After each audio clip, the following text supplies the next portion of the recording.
disasters? What's unique about this one? Oh, this disaster was catastrophic. So many homes, so many people impacted by uh, the fires that we saw that started last week. And so I just want to make sure that people understand that FEMA is here. We're on the ground. We're going to be here as long as it takes to get the recovery up and running. And we want people to know that FEMA offers assistance to help in that process. So, as I mentioned, case by case will look different, but in general, how are people being helped?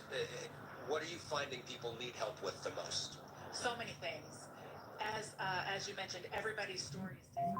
Everybody no one has the same level of disaster per se because their individual situations are going to vary. But FEMA can help in so many different ways. In the immediate time span, we can help people buy food, water, clothes. So many people left with just the clothes on their back. Diapers, formula for their baby. We can do that in the immediate. We also provide assistance to help you pay for the hotel costs that you are incurring. If you're staying on the couch of a friend or a family member displaced from your home, we can help cover some of those costs. If you find a place to rent, we can help with some rental assistance there. And FEMA does offer financial assistance to help make repairs to homes, even that can help go towards replacing a home. We hope this doesn't happen, but if flare-ups were to continue, if we were to see more destruction, how is FEMA prepared for that? How do you guys, what kind of calculus works into that as you're already so busy at places like this? Sure, FEMA is here. We are going to be here as long as it takes to support this community. As you mentioned, winds may flare back up. The best thing for people to do is listen to local officials. If they get an order to evacuate, please evacuate. Listen to those orders. As you've seen, as we've all seen, that not listening can be very, very detrimental. So that is very important. But FEMA is here. We're going to be here, and we are going to continue working very hard on behalf of the people here to provide assistance. As of this morning, we had already put more than $8 million into the hands of the survivors who were impacted by this fire.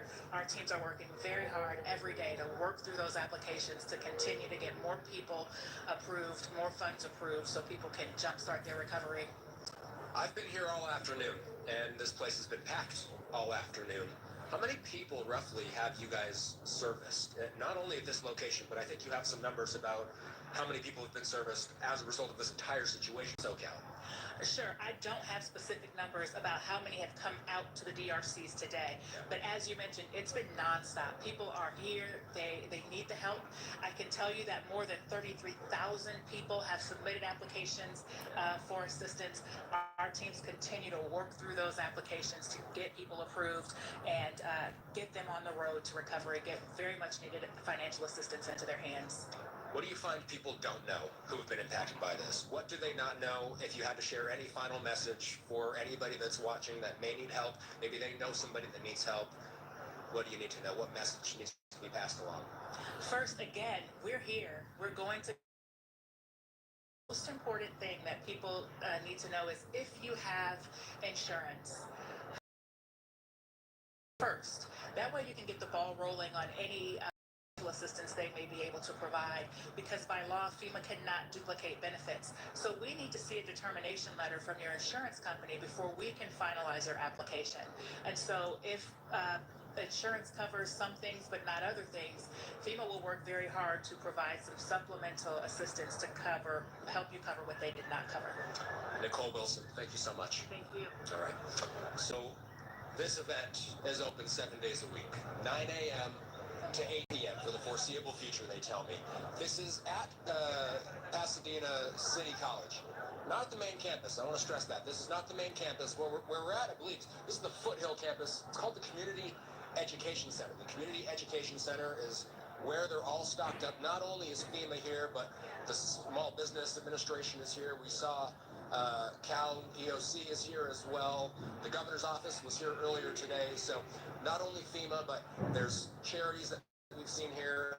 So much help for so many different people that have so many different stories to tell. I'll send it back to you guys for now. Austin Westfall, thank you for that. Now marks Episcopal church, one of the spots that was burned down during